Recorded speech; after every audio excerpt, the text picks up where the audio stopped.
The Black Hand. Rico's deadly opponents and biggest challenge so far. They are the Solis private militia, headed up by the ruthless Gabriella. Let's hop into this spotlight on the Black Hand and explore more about the world's most advanced army. Gabriella. Soldier, protector, leader. Gabriella's ambition, persistence, and deadly talent have all converged to forge the perfect Black Hand operative. You are just like me. The Black Hand is Gabriella's home and her life, and she'll do everything that she can to protect it. Ghost. Meet the Ghost. Oh, wait, where'd he go? As you can see, or rather not see, the Ghost enemy type has a cloaking ability that renders him almost entirely invisible. You can see how that's a bit of a pickle in combat. How do you kill him if you can't see him? There is, however, a vague rippling effect where the Ghost is, so you can still make out where he is if you focus. Be quick though. Whilst camouflaged, they will charge up a powerful shot and attempt to shoot you before they turn visible again. The Ghost is incredibly agile. They'll dart around, slide into cover, roll and evade, so that it's much trickier to pin them down and land a successful shot.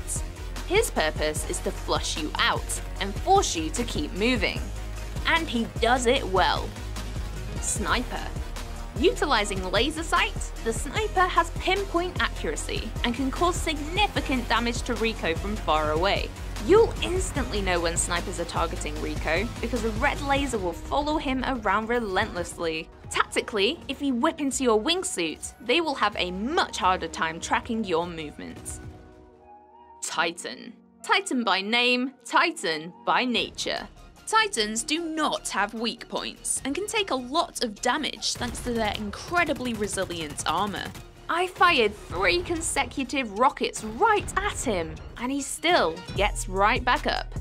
The main weapon of choice for a Titan is the railgun. They will track and target Rico with a blue laser sight, charge up a shot, and then launch a high-velocity projectile at him, completely blasting him backwards and crunching Rico's health.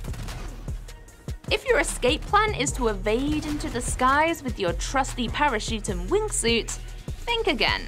Titans can aim incredibly well, and their success rate with knocking Rico out of the sky with a blast from their railgun is more likely than not. Additionally, they have the ability to charge up a much more powerful red shot that will leave you teetering on the edge of life and death. If they manage to blast you into the path of enemies, you're a goner. If all that wasn't enough to deal with, when initializing combat, the Titan can also launch a protective drone. Talk about a double threat! Grenadier. Operating in the range between privates and snipers, the Grenadier will fire a grenade launcher multiple times towards you. The grenades don't explode upon impact, but have a couple of seconds delay before the blast, allowing for a little bit of time for you to escape before you feel the wrath of the grenades. He's also covered for when you get near him, as he'll switch to a submachine gun for close-range combat. Finally, if and when you do manage to take the Grenadier down, for one last chance at taking you out, they'll drop multiple grenades that explode at once. Even after death, they're still coming for you. Super Elite. This scary looking dude is immune to all bullet damage and has high defense against explosions, making the Super Elite an enemy that requires full focus and quite some time to defeat. Thinking of using your grappling hook to latch some boosters and blow him away? Well, think again. Super Elites are also exempt from grappling hook attacks. Told you he's scary. Riot Shielder.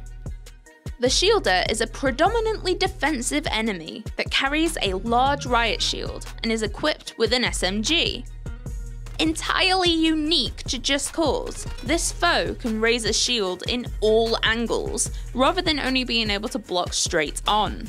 They do this to deliberately block wherever Rico is. For example, they'll lift it above their heads when Rico is airborne. Think of them like a tortoise, hiding in their shell. Well, a tortoise that can also shoot at you quite a lot. RPG units. The RPG unit was also in Just Cause 3 and has had improvements to make his behaviour more coherent in Just Cause 4. This enemy targets Rico with a green laser to differentiate from the red snipers. You can also telegraph his position after he's fired a rocket, as a smoke trail lingers behind from his location to yours. Even if the rocket itself doesn't hit you, the explosion makes a large damage radius. So whenever you see that green laser, try to grapple or wingsuit out of its path real quickly. Machine Gunner. As we've seen in previous trailers, the secondary fire on this weapon allows him to deploy a stationary shield, crouching to cover behind it. This transforms him into a small target with high damage output. And even if you manage to get up close, he'll reposition himself so that it's difficult for you to gain an opening. Private. These are the most common enemy, and you'll find them pretty much everywhere and anywhere in the world of Solis. Visually, they are without heavy armor, and instead wear standard combat fatigues uniform. Expanding on Just Cause 3, these guys work with a much more professional style, tactical movement, and use of cover.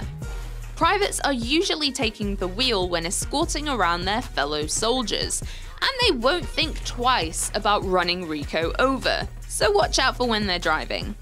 Although privates are relatively easy to dispatch of, be careful not to get swarmed by too many. Elite. The privates also have an evolution, the Elite Soldier. Elites will do more damage with better weapons and have higher health due to being kitted out in thick armor. They use a range of weapons and walk around like they own the place. We've seen the Elite Soldier countless times in numerous trailers before, and you'll be sure to see much more of them in the game.